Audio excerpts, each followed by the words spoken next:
ქალაქი არის გადაქცეული თბილისის საძილე რაიონად, უკვე ესეთი ტენდენცია ხდება და ნუ მაქსიმუმ რაღაცა ეს ხარხნები, რომელიც ბოლოს გამოუშვებს, კიდე თუ დაწამლავს ამ ქალაქს, ხო კარგი, თუ არა და ბიუჯეტში, ყოველ შემთხვევაში რუსთავის ბიუჯეტზე ეს თანხა არ აისახება. რუსთავის რეალური ბიუჯეტი დღეს, ანუ ის რაც ჩვენი გადასახადების და კანონით მონიჭებული უფლებებით აკუმულირდება, არის ერთი თბილისური რესტორნის შემოსავალი. მე ველაპარაკე ამასთანავე მაკდონალდსის მფლობელს თემურ ჭყონიას და ვესაუბრებოდი აი ამ თემებზე რუსთავთან დაკავშირებითაც მაინტერესებდა მისი ხედვა და მან მითხრა რომ ქუთაისის ბიუჯეტის ნახევარსო მე ვაკეთებ ჩემი მაკდონალდსით ქუთაისში. ნუ უკვე ხვდებით ხო სადავართ. ამიტომ მე გეუბნებით რომ ჯერ ვიტყვი რას გავაკეთებ, მე ვფიქრობ რატო გახდება თქვენთვის ჟურნალისტებისათვის აქ მუშაობა საინტერესო, იმიტომ რომ სულ თემები არსებობს, სულ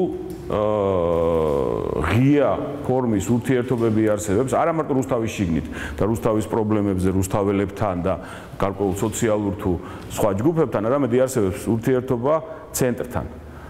და იარსებებს ძალიან აქტიური კომუნიკაცია როგორც ცენტრალურ ხელისუფლებასთან, ისე ცენტრალურ, ესე ვთქვათ, თბილისში განთავსებულ ინსტიტუტებთან. ამ ინსტიტუტებში გულისხმობ როგორც მედია, ისე ვთქვათ, არასამთავრობო სექტორს, ისე საერთაშორისო ორგანიზაციებს და ასე შემდეგ.